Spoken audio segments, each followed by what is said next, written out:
تو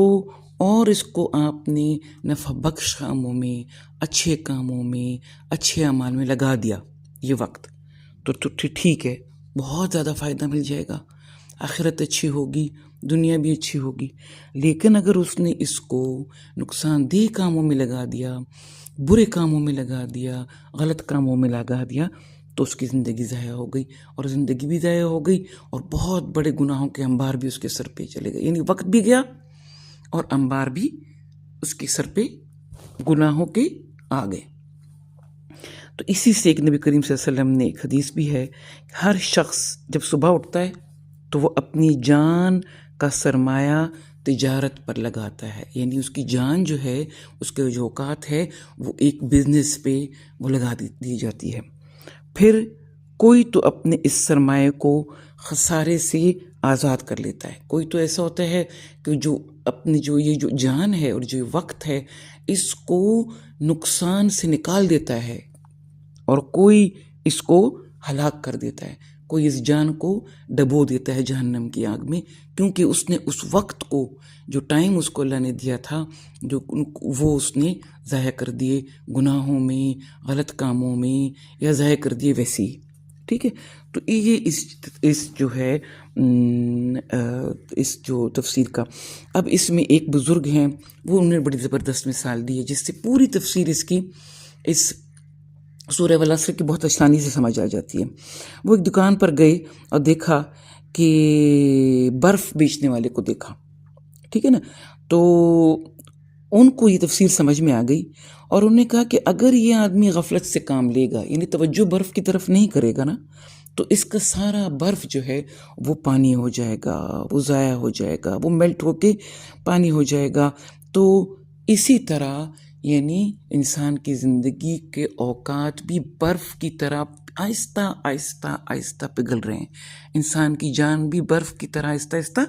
پگھلتی چلی جا رہی ہے، اور ایک وقت ہو جائے گا اگر اس نے اس کو بیچا نہیں، اگر اس نے اس اعمال کو، اس وقت کو قیمتی نہیں بنایا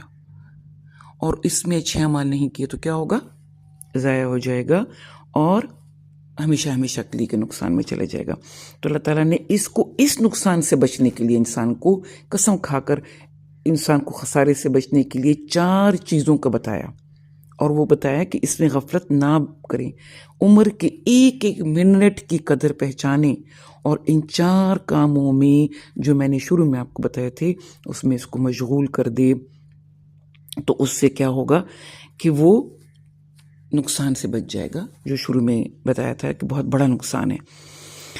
اب اس میں 2 چیزیں بتائی ہیں، ایک ایمان اور عمل صالح، وہ اپنی ذات کے متعلق ہے، اس کے اندر تو کوئی مسئلہ نہیں ہے کہ ایمان کسے کہتے ہیں، اللہ تعالیٰ پر ایمان لانا، آخرت پر ایمان لانا، اور دوسرا یہ کہ عمل صالح، نیک اعمال کرتے رہنا، جس میں نماز، روزہ، حج، زکوٰۃ، اخلاقیات اور پیسوں کے معاملے اور دوسرے کے ساتھ، انسان کے ساتھ معاملے سب آ جاتے ہیں۔ ٹھیک ہے، اس میں تو کوئی مشکل نہیں ہے بات سمجھنی کہ ایمان کسے کہتے ہیں، عمل صالح کسے کہتے ہیں، نیک اعمال کسے کہتے ہیں، لیکن جو 2 چیزیں ہیں، وتواصوا بالحق اور تواصوا بالصبر، تو اس کا مطلب یہ ہے کہ جو ایمان اور عمل صالح جس کو اس نے خود اختیار کیا تھا اپنے لیے، جو بھی اعمال وہ کر رہے ہیں نا، اس کی تاکید دوسروں کو کرنا بھی ہے۔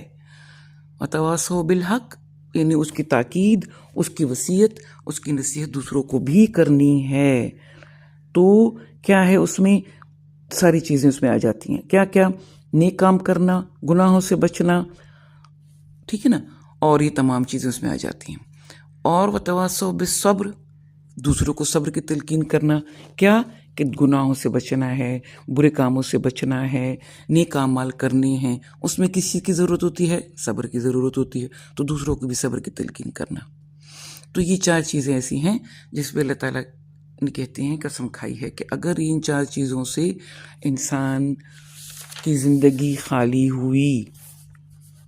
ٹھیک ہے، یعنی خالی ہو گئی، تو اس نے عمر ضائع کر دی اور بہت بڑے نقصان میں چلا گیا۔ اور یہ 4 چیزیں ہم نے ساری پڑھ لی اور اس سے ہم نے بچنے کی کوشش کریں گے انشاءاللہ. اللہ تعالیٰ سے دعا ہے کہ ہم ابھی آنے والا جو کورس ہے اس میں بھی ہم جو ہے ہم اپنا اسی لیے تواصو بالحق و تواصو بالصبر جو 2 حصے ہیں نا